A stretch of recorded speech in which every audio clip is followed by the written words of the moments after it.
Rev up your engines!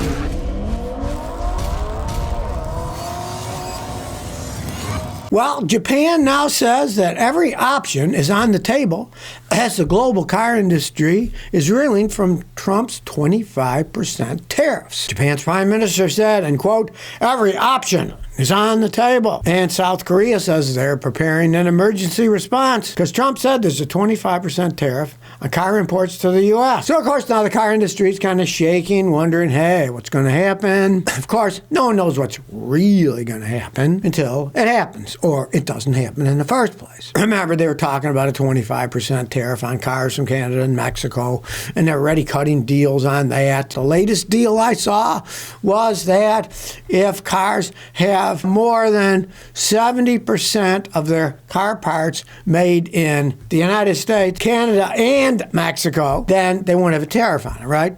So they're kind of letting Mexico slide, it looks like to me. And I predicted this because let's face the facts. These car manufacturers, Ford, GM, Stellantis, Toyota, they build a bunch of factories, billions of dollars in Mexico to make cars cheaper, right? And now they're whining, raise the price of our cars. Hey, you know what I say to you evil swine manufacturers out there? You move those jobs down there so you can make your cars cheaper. Did you pass the savings on to us? No, you kept the prices high. So maybe if there's a tariff, you should eat that tariff, not charge us 25% more because you've already made a whole bunch of money the decades you've been doing in Mexico. You didn't cut the price of the cars we bought one iota, right? They didn't cut the price. Look at the Ford electric Mustang, the Mach, which was a joke. Nobody likes it. All made in Mexico. Maybe it's one of the reasons it failed. I think it is. But they made it down there so they could make it cheaper, but they still were an expensive electric car. So, hey, you know what I say to the car manufacturers? Who cares? But it looks like they've already gotten things going behind the tables where they're not going to put a 25% tariff on Mexican-made vehicles. If it happens, I'll be shocked. He announced new import tariffs of 25%. Now, analysts are saying this move is likely to lead to temporary shutdown of significant car production in the United States, increases prices, and strains with the Allies. Well, of course, there'll be strains with the Allies, right? As for reduced production in the United States, well, that could be because we get a lot of our parts from overseas, right? Because they're cheaper. You can't blame anybody but the manufacturers for this one. They're buying stuff cheaper. They haven't lowered the prices. Did you notice the average price of a new car is like $46,500 now? Highest it's ever been. They haven't given us a deal on it, right? I don't feel sorry for these manufacturers. Now realize, last year the United States imported 8 million cars for about $240 billion, which accounted for about half of all the overall sales in the United States. It's a big deal. Mexico's the top supplier, followed by South Korea, Japan, Canada, and Germany. It doesn't look like they're going to put a 25% tariff on the Mexican-made ones. I don't know. Maybe they will, but it kind of looks like that deal's already cut.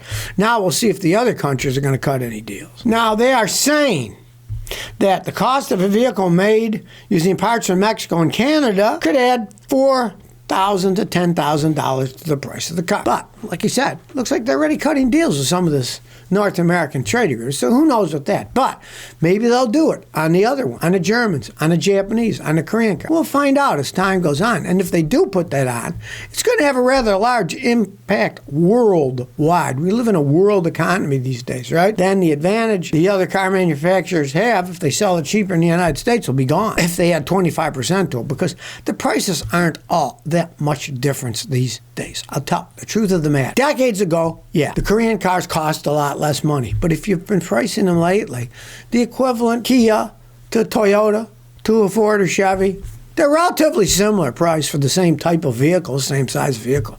The price hasn't been all that different anyways. So adding 25%, that'd be a big deal if it actually comes to fruition. Well, now that Trump has announced these tariffs, he's also putting out a warning. Because the Canadians, I guess, are talking to the European Union, and they want some kind of preemptive strike saying that, hey, Canada and EU will unite together to try to fight these tariffs, right? And Trump says, I'll give far larger tariffs if Canada and EU unite to do harm to the United States. Those sabers are rattling like mad now. Let's see where the chips fall after a few months or a few years. Are they actually instituted? What effect are they going to have? And of course, one big thing that is the loose cannon in all this, the real loose cannon, is this. It looks like there might be a recession coming. And if a recession's coming, all these companies are going to have to start laying people off and building less cars anyway. And if they cost more during a recession, people have less money and they'll buy even less of them. So we'll see as time goes on what happens. But as the Chinese have said historically, may you live in interesting times. And they sure look interesting now. Well, Tesla sales are dropping again, falling European sales, and concerns about Trump's tariffs.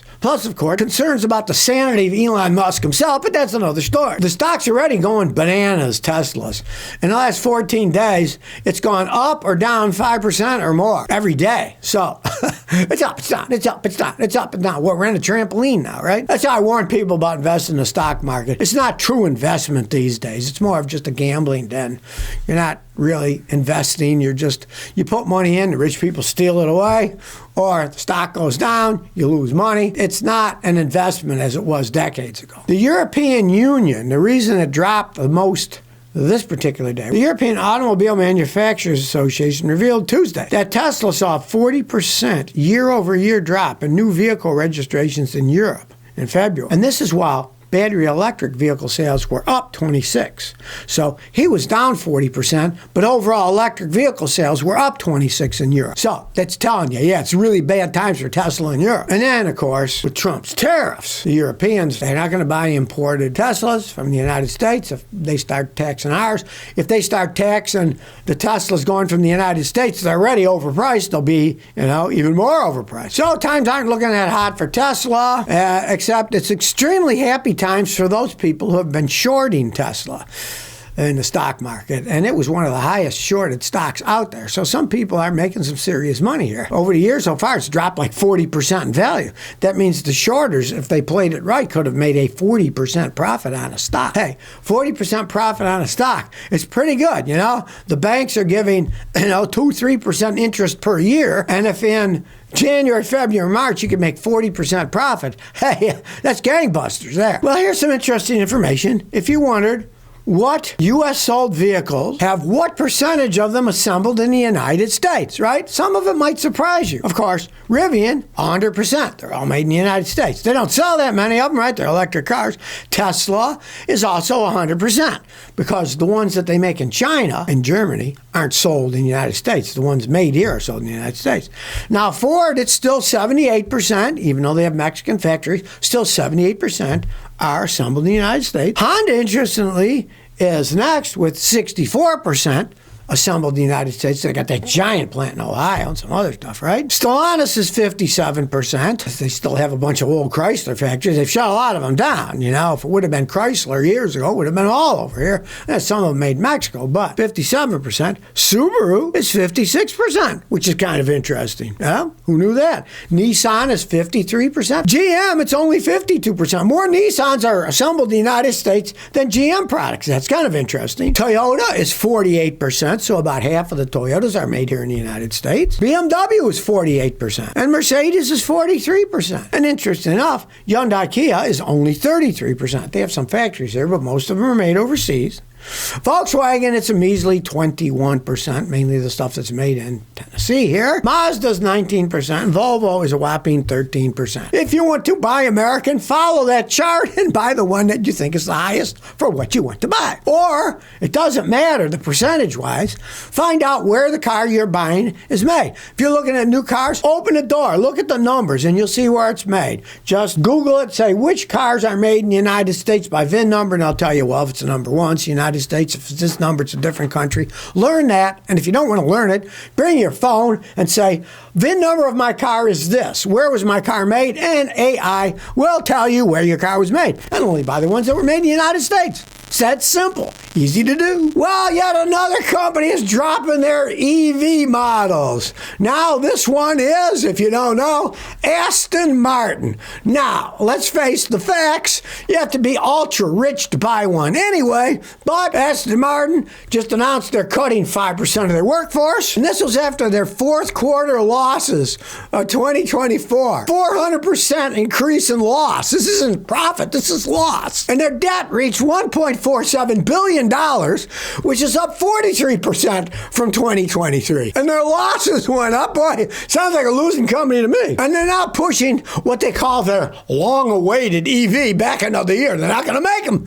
this year. Now, let's face the facts. They sold 6,030 cars in the United States last year, right? That's not too many cars. The starting price for their coupe is $245,000. So $250,000 for these stupid cars, right? I saw one the other day. My daughter-in-law says, "Oh, what kind of car is that?" And I looked at it and said, "It's an Aston Martin." I said, "There goes $250,000 down the road." And you know what it looked like? It looked like a Chrysler Crossfire. It wasn't even that fancy looking, right? But people with more money than common sense buy them. As for the rest of us, do we really care that they've canceled their plans of building an EV version this year? You know, we really don't care. But it shows even the rich people aren't buying electric cars. And the case is they're actually buying less cars than regular people are. Mercedes is having a heck of a time selling their electric cars. Yeah, Lucid is on the verge of bankruptcy. The stock is like $2.20 a share. I mean, hey, even the rich people don't want electric cars. Well, old Bill Gates is at it now with artificial intelligence, and he claims within 10 years, AI will replace many doctors and teachers because humans won't be needed for most things. Well, now, let's face the facts. Bill Gates was a very good software writer and uber nerd who drank caffeinated beverages and ate pizza and stayed up all night writing software and made himself a fortune, right? Let's face the facts. He is a bit of a nerd. And of course, he's going to push that AI is going to take over because he's one of the people behind it. Bill Gates says over the next decade, advances in artificial intelligence will mean humans will no longer be needed for most things.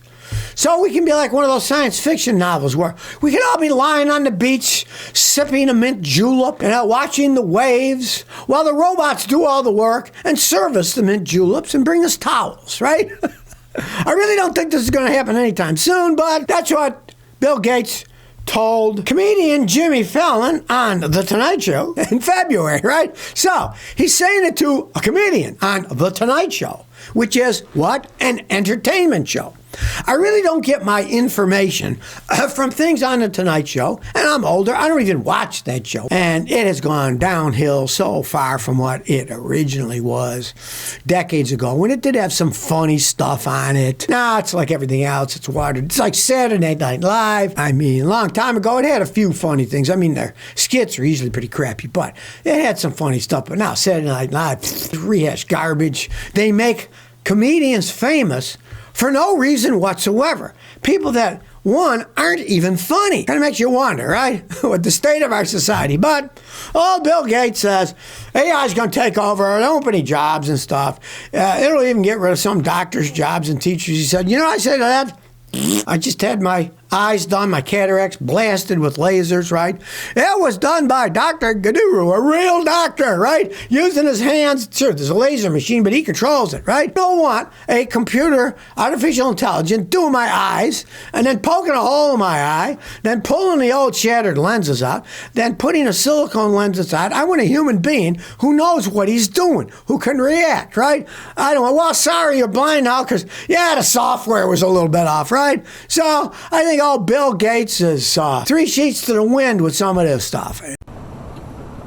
So if you never want to miss another one of my new car repair videos, remember to ring that bell.